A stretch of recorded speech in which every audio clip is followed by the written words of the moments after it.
Hello everyone, myself Raki Miti, Assistant Professor, Department of Chemistry, JDB Girls College, Kota. आज हम BSc part third paper third में unit first ले रहे हैं quantum mechanics, quantum यांत्रिकी। Quantum यांत्रिकी क्या होता है, उससे पहले आपको मैकेनिक्स क्या होता है इसके बारे में जानकारी होना जरूरी है। विज्ञान की वह शाखा जिसके अंतर्गत पदार्थ अथवा द्रव के कणीय पिंडों के गतिकीय गुणों का अध्ययन किया जाता है उसे यांत्रिकी कहते हैं। कणों की गति के संदर्भ में दिए गए न्यूटन के सिद्धांत तथा विकिरण ऊर्जा के संबंध में दिए गए मैक्सवेल के सिद्धांत क्लासिकल मैकेनिक्स के अंतर्गत आते हैं। न्यूटन और मैक्सवेल का जो सिद्धांत है, प्रकाश की तरंग प्रकृति, प्रकाश के वैद्युत प्रभाव, क्वांटम प्रभाव आदि की पूर्ण व्याख्या नहीं कर सकता। तप्त पिंडों से उत्सर्जित विकिरणों को समझाने के लिए प्लांक और आइंस्टीन ने एक नियम बताया। इसके अनुसार प्रकाश के विकिरण क्वांटम या फोटोनों के रूप में असतत रूप से उत्सर्जित होते हैं। यह सिद्धांत प्रकाश तरंगों में कण जैसे गुणों को प्रदर्शित करता है। इसी प्रकार डी ब्रॉगली ने बताया कि जो तरंग और कण होता है वो दोनों के अनुरूप व्यवहार करता है प्रकाश। यह सिद्धांत जो सभी विकिरणों पर समान रूप से लागू होता है उसे हम वेव मैकेनिकल थ्योरी कहते हैं और उसे वेव मैकेनिक्स भी कहा जाता है। इसके बाद हाइजेनबर्ग और श्रोडिंगर ने आधुनिक सिद्धांतों का क्वांटम मैकेनिक्स के अंतर्गत अध्ययन किया। क्वांटम मैकेनिक्स के बाद परमाणु में इलेक्ट्रॉनों की प्रकृति एवं गुणों की जानकारी मिली, जिससे विभिन्न परमाणुओं के स्पेक्ट्रम आदि सभी गुणों की व्याख्या हो सकी। केमिस्ट्री में हम द्रव्य के गुणों उनमें जो परिवर्तन होते हैं उसका अध्ययन करते हैं। इसके लिए जॉन डाल्टन ने परमाणु सिद्धांत बताया। इसके अनुसार सभी द्रव्य अत्यंत सूक्ष्म और अविभाज्य कणों से बनते हैं जिन्हें परमाणु कहा जाता है, तथा एक ही तत्व के सभी परमाणु एक से होते हैं किंतु दूसरे तत्वों के परमाणुओं से उनमें भिन्नता होती है। प्राउट ने 1815 में विभिन्न तत्वों के परमाणु भारों का अध्ययन कर यह विचार प्रस्तुत किया कि विभिन्न तत्वों के परमाणु हाइड्रोजन के परमाणु से बने होते हैं। उसके बाद में जे थॉमसन आए जो उन्होंने इलेक्ट्रॉन्स की खोज की, जिन्होंने बताया कि प्रत्येक तत्व के परमाणु में ऋणावेशित कण इलेक्ट्रॉन होते हैं। रदरफोर्ड ने अल्फा प्रकरणों के प्रकीर्णन के आधार पर दूसरा मॉडल प्रस्तुत किया। इसके अनुसार प्रत्येक परमाणु में भारी धनावेशित भाग उपस्थित होता है जिसे नाभिक कहते हैं। परमाणु का द्रव्यमान तथा समस्त आवेश उसके केंद्र नाभिक में बहुत कम जगह में इकट्ठा होता है। तो इसका मतलब है कि आपके नाभिक में मुख्य रूप से दो कण हो गए, प्रोटॉन और न्यूट्रॉन, और इन्हें एक साथ बोले तो इन्हें हम न्यूक्लियस कहते हैं। प्रोटॉन्स जो होते हैं वो आपके धनावेशित होते हैं और न्यूट्रॉन आपके विद्युत उदासीन होते हैं। नाभिक के चारों ओर रिक्त भाग में ऋण आवेशित कण इलेक्ट्रॉन उपस्थित रहते हैं जो स्थिर नहीं होते हैं। यदि स्थिर होते तो नाभिक के आकर्षण के कारण नाभिक में गिर जाते। इलेक्ट्रॉन नाभिक के चारों ओर गोलाकार कक्षकों में चक्कर लगाते हैं। 19वीं सदी के अंत में न्यूटन ने द्रव्य पिंडों की गति के संबंध में कुछ नियम दिए। यदि कोई वस्तु स्थिर है तो वो स्थिर रहेगी और यदि गतिशील है तो गतिशील रहेगी जब तक कि उस पर कोई बाह्य बल कार्य ना करे। इसे न्यूटन का प्रथम नियम कहा गया। द्रव्य पिंडों के इस प्रकार के गुणों की मात्रात्मक व्याख्या न्यूटन के गति संबंधी नियमों के आधार पर की जा सकती है। क्वांटम यांत्रिकी के उद्गम से पहले ये माना जाता था कि द्रव्य के सूक्ष्मतम कण अर्थात परमाणु पर भी न्यूटन के नियम लागू किए जा सकते हैं। प्रयोगों के आधार पर यह निष्कर्ष निकला कि ये सिद्धांत अति सूक्ष्म कणों पर लागू किए गए तो असफल रहते हैं। अर्थात रूढ़ यांत्रिकी या न्यूटन के नियम परमाणु से भारी कण पर जिनकी गति प्रकाश के वेग से कम होती है पे सही से लागू किए जाते हैं। अब है fundamental equations of classical mechanics. चिरसिम्मत यांत्रिकी की मूलभूत समीकरण क्या होती है। किसी भी तंत्र की व्याख्या यदि आपको मैकेनिक्स के आधार पर करनी है तो उसके लिए दो इक्वेशंस जनरली हम यूज़ करते हैं। पहली इक्वेशन के अनुसार कण की पूर्ण ऊर्जा उसकी गतिज ऊर्जा और स्थितिज ऊर्जा के योग के बराबर होती है, यानी कि E = ½ mv² + v, जहाँ v उस कण का क्षण पर वेग है जिस पर ऊर्जा ज्ञात की जा रही है और m उसका मास है। हम जानते हैं कि वेग t का फंक्शन होता है तो P = mv हो जाएगा। तो आप यहाँ पे p² m के इस प्रकार से इसका उपयोग कर सकते हैं। माना कि P = mv है या P = mdx/dt है, जहाँ पर v dt समय में तय की गई दूरी dx है। यह एक अवकली समीकरण है जिसमें x t का फंक्शन है। अब यदि हम इसे हल करें तो स्थिति और समय ज्ञात हो सकता है। अतः इस स्थिति को x t से और समय को p t से व्यक्त कर सकते हैं। मान लीजिए कोई कण स्थिर अवस्था में है तो उसकी स्थितिज ऊर्जा क्या हो जाएगी, 0 हो जाएगी। तो E इज इक्वल टू हो गया P square upon 2m। P की जगह आप ये वैल्यू रख दीजिए m d x upon d t वाली। तो इसको आप सॉल्व करेंगे तो आपके पास आएगा d x upon d t is equal to √2e upon m. ठीक है, अब इस जो समीकरण 6 है इसका यदि हम हल करते हैं तो हमारे पास आता है x is t is equal to x0 plus 2e upon m की पावर हाफ टी।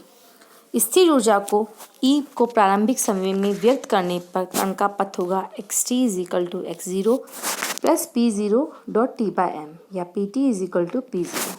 अतः इस प्रकार किसी कण की प्रारंभिक स्थिति और समय ज्ञात होने पर उसके बाद की स्थिति और समय का अनुमान लगाया जा सकता है तथा प्रत्येक क्षण की स्थिति और समय के आधार पर किसी कण की गति की पथ का ज्ञान हो सकता है।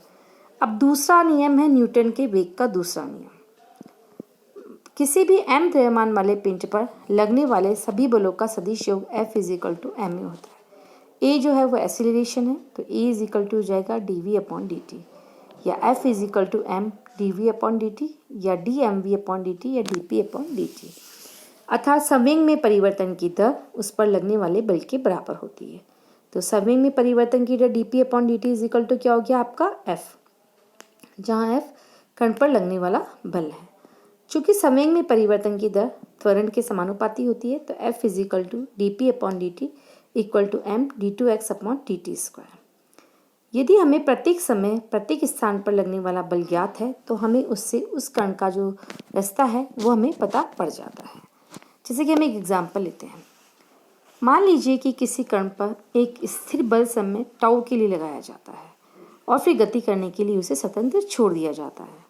तो इस परिस्थिति में जो न्यूटन समीकरण होगी वो होगी आपकी dp upon dt is equal to F constant t is equal to 0 तथा t is equal to tau के मध्य एंड सेकेंड होगी dp upon dt is equal to 0।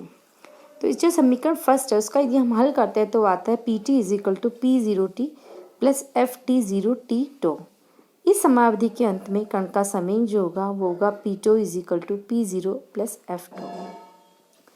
तो जब हम इनको सॉल्व करते हैं तो p इज इक्वल टू स्थिरांक अर्थात t is equal to tau समय के बाद प्रत्येक समय में कण का समय p टाउ के बराबर हो जाएगा। माना कि प्रारंभ में कण विराम अवस्था में है तो उसका समय p0 इज इक्वल टू 0 तथा उसकी गतिज ऊर्जा E is equal to p square upon 2m होगी। इसमें जब बल कार्य करना बंद कर देगा तो टो के बाद के समस्त समय में ऊर्जा का मान E is equal to F square tau square upon 2m होगा। अतः त्वरित कण की कुल ऊर्जा उसके बल से F square tau square upon 2m अधिक होगी। यहाँ एफ व टो के मान भी कुछ अधिक ले सकते हैं अर्थात कण की ऊर्जा का मान कुछ भी हो सकता है। उपयुक्त ऊर्जाएं रेखीय समय के लिए परिकलित की गई जबकि कण एक सीधी रेखा में गमन करता हो। यदि कण वृत्ताकार पथ या घूर्णन गति कर रहा है तो उसके कोणीय समय की और यदि कण लयबद्ध दोलन या कंपन गति कर रहा है तो उसके दोलन समय के लिए ऊर्जा की गणना कर सकते हैं। अब मान लीजिए कि यदि कोई कण घूर्णन गति कर रहा है तो उसका जो कोणीय संवेग और जो कोणीय वेग होगा उसमें जो रिलेशन है वो है आपका J is equal to I omega, जहाँ पर I क्या है आपका जड़त्वागुण, ओमेगा कोणीय वेग और J कोणीय संवेग। कण की घूर्णन गति ओमेगा को त्वरित करने के लिए उस पर ऐंठन बल या ऐंठन टॉर्क लगाने पर न्यूटन की समीकरण होगी J is equal to T. यदि कण पर ऐंठन बल टाउ समय की लगाया जाए तो कण की घूर्णन ऊर्जा में वृद्धि E is equal to T square tau square upon 2i होगी। यदि किसी कण की गति आवर्ती दोलन के रूप में मतलब आवर्ती हार्मोनिक ऑसिलेटर के रूप में है तो कोई कण अपनी माध्य स्थिति के दोनों ओर सरल रेखा में गति करता है तो उसे कंपन गति कहते हैं। जब कोई कण अपनी साम्यावस्था के दोनों ओर कंपन गति करता है तो उसका विस्थापन प्रत्यानयन बल के समानुपाती होता है F proportional to the x या F is equal to minus kx, जहाँ k एक बल स्थिरांक है। F का ऋणात्मक मान यह दर्शाता है कि बल F विस्थापन के विपरीत दिशा में कार्य कर रहा है। जब F ऋणात्मक होता है तो विस्थापन धनात्मक होता है अर्थात विस्थापन दाईं ओर होता है तब बल बाईं ओर लगता है। इस प्रकार F धनात्मक होता है और विस्थापन ऋणात्मक होता है तो इसके लिए न्यूटन की समीकरण हो गई m is equal to d2x upon dt square equal to minus kx या xt is equal to a sine omega t is omega is equal to k upon m half. चूँकि समय m is equal to dx upon dt है और PT की value थी आपके पास m d x upon d t. या हम जब इसे सॉल्व करेंगे तो हमारे पास d x upon d T जो एक्स टी की वैल्यू थी ए साइन ओमेगा टी, तो D x upon d T जब आप करेंगे तो हो जाएगा omega a cos omega T. इस कण की स्थिति साइन ओमेगा टी के अनुसार आवर्त रूप में परिवर्तित होती है। इसकी आवृत्ति nu is equal to omega upon 2 होती है और अधिकतम विस्थापन की स्थिति में कण का समय न्यूनतम और न्यूनतम विस्थापन की स्थिति में समय अधिकतम होता है। तो कण की कुल ऊर्जा इज इक्वल टू हो जाएगा गतिज ऊर्जा प्लस स्थितिज ऊर्जा, या E is equal to p square upon 2m plus V. लेकिन हम जानते हैं कि स्थितिज ऊर्जा V और बल में जो संबंध होता है वो होता है F is equal to minus D V upon D X, या D V upon D X is equal to minus F और F is equal to minus K X, तो minus F is equal to हो जाएगा plus K X, या D V is equal to K X D X. इसको समाकलित करने पर V is equal to half के एक्स स्क्वायर। अतः कुल ऊर्जा हो गई आपके पास E is equal to p square upon 2m plus V है, तो V की वैल्यू रखते हैं हम यहाँ पे E is equal to p square upon 2m plus half के एक्स स्क्वायर। तो E is equal to m omega a cos omega t का whole square plus half k a sine omega T. इसको आप पूरा solve करेंगे तो आपके पास आएगा E is equal to half k a square. इससे स्पष्ट है कि किसी कंपन करने वाले कण की ऊर्जा केवल उसके कंपन के विस्तार ए को बढ़ाने से बढ़ जाती है। इससे ये महत्वपूर्ण निष्कर्ष निकलता है कि कण की गति की आवृत्ति केवल कण की संरचना पर निर्भर करती है, ऊर्जा पर नहीं, तथा ऊर्जा केवल कण के आयाम पर निर्भर करती है, आवृत्ति पर नहीं। यांत्रिकी के उपयुक्त उदाहरण किसी गतिशील कण के बारे में दो स्पष्ट बातें बताते हैं। कण की गति का पथ क्या होगा और कण की स्थानांतरण घूर्णन तथा कंपन गतियों को थोड़ा सा बाह्य बल लगाकर कण को किसी भी ऊर्जा तक उत्तेजित कर सकते हैं। जिस सम्मत यांत्रिकी की कुछ महत्व असफलताएं थी, उस असफलता को ही दूर करने के लिए बाद में मैक्सवेल ने कुछ नियम दिए गए थे। जीसी मैक्सवेल ने बताया था उसके नियम। तो जीसी जो मैक्सवेल था उसके अकॉर्डिंगली हमारा जो है उसने बताया था कि यदि किसी आवेशित कण को त्वरित किया जाए तो कुछ विकिरण उत्सर्जित करता है। इस प्रक्रम में उसकी कुछ ऊर्जा का ह्रास भी होता है। अतः नाभिक के चारों ओर वृत्तीय पथ में घूमने वाला इलेक्ट्रॉन परमाणु के केंद्र की ओर लगभग त्वरित होता रहेगा और इस प्रक्रम में उससे विद्युत चुम्बकीय विकिरण लगभग उत्सर्जित होते रहेंगे। वेग भी धीरे धीरे कम होगा। इस कारण इलेक्ट्रॉन स्थिर वृत्ताकार मार्ग में न घूमकर सर्पिलाकार मार्ग में गति करता हुआ नाभिक के निकट आएगा और नाभिक में गिर जाएगा। ब्लैक बॉडी रेडिएशन के बारे में इन्होंने हमें बताया था।